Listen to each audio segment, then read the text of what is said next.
can Manchester United pack a punch on the pitch where it matters in this Manchester derby? Gary Neville, on a scale of 1 to 10, what's your trepidation level?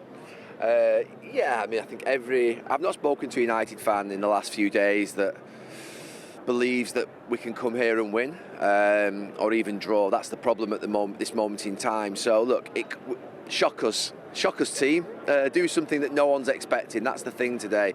You know, Manchester United have been on a decent run in the last few weeks, obviously, until the Fulham game, where it obviously fell apart a little bit. But it's those performance levels, that inconsistency, those shots that they're letting on the goal, that if you give a team like City those chances, then they're going to bury you. So yeah, I'm a little bit worried that the fear is for every United fan today is that they're going to be watching from behind the sofa and just hoping, fingers crossed, that don't get beat by 4, 5, 6. That's the big worry.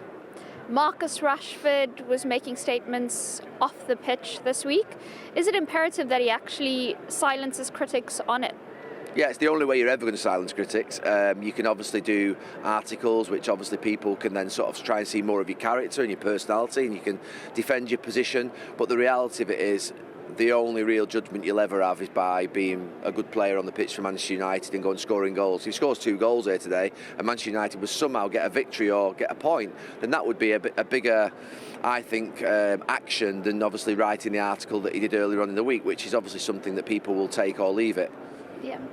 In terms of Marcus Rashford and United's attack, Manchester City have seen Erling Haaland finally find his stride after injury, and that return of Kevin De Bruyne to supply him, concerning. The worry was that he was the top scorer in the league before he found his stride as well, so it was it's like now he's found his stride, he's even further ahead. I mean, look, they're outstanding, City. They played without Kevin De Bruyne for much of this season. That partnership of De Bruyne with Haaland is sensational.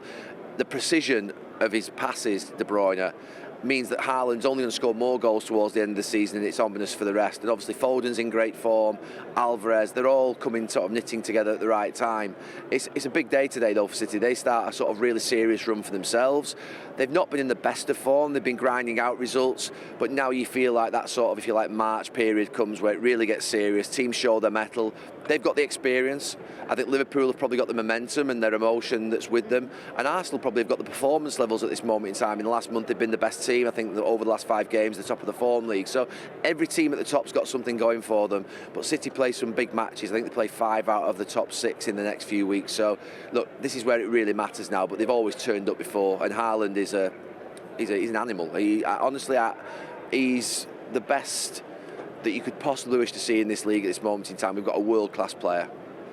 One of the interesting things that Pep Guardiola circled ahead of this match, he said, remember the game at Anfield where everyone was talking about how many Liverpool would score against Manchester United, and yet that ended up goalless. And he was warning that could happen here again today. Yeah, I mean, I'm not sure that's the right example, but it's one that maybe Pep wants to point out. I think the bigger example is how Chelsea played here 2 or 3 weeks ago when they got the 1-1 draw and City missed chances. They were sort of wasteful in front of goal that day, and Chelsea were really good at times in counter-attacking, and sort of when they won the ball back, I thought Caicedo and Enzo Fernandez that day really did play well out through the lines. And if City sort of give the ball away, they then go and hunt it quickly. That's where you've got to be really bright on the ball if you're Manchester United. And Mainu and Casemiro in midfield, they've got to do 2 things. One is stop more shots, stop the shots going onto their goal, which they've struggled with. But then when they win it back, they've got to be they've really got to have the sort of sorted. I mean, I always think of Paul Scholes in moments like that. He always knew the picture of the pitch, of exactly where everybody was. Mainu has got that, I think, in him. Casemiro's got loads of experience. Them 2 are absolutely vital for United today. So that's where you think United will look to hurt them, defend deeper and try to counter?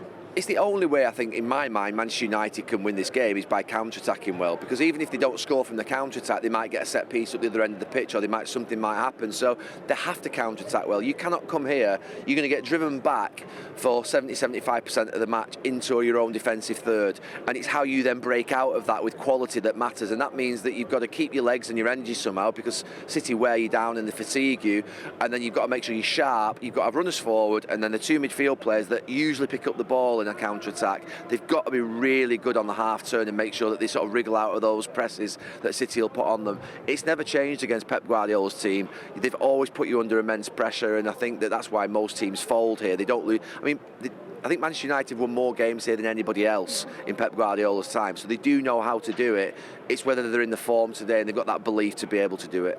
And then just on a wider scale, beyond today's game, Sir Jim Ratcliffe has said Manchester City are the template, they're the team to beat, they're the ones United want to overhaul, and they're looking at ways of seeing how City have done it and trying to replicate it in their own kind of way. Do you think Erik ten Hag fits that long-term vision of Ineos's football restructure? I think that the moment of truth is now.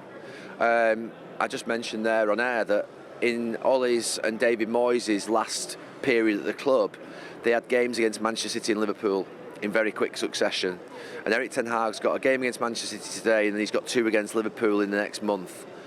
There's a bit of water coming anyway. They're going to be judged. He's going to be judged in these matches, because I said last week, Ineos are not going to wait until May to make a decision. I think Erik ten Hag will be in situ to the end of the season, but I think that decision will be made latest, I think, in that sort of end of March, early April, and that's when those 3 games are. They've got Chelsea away as well in this period, so this is a massive month for these players, for the manager, and obviously I think Ineos will be looking at sort of how we cope, Manchester United cope in these matches.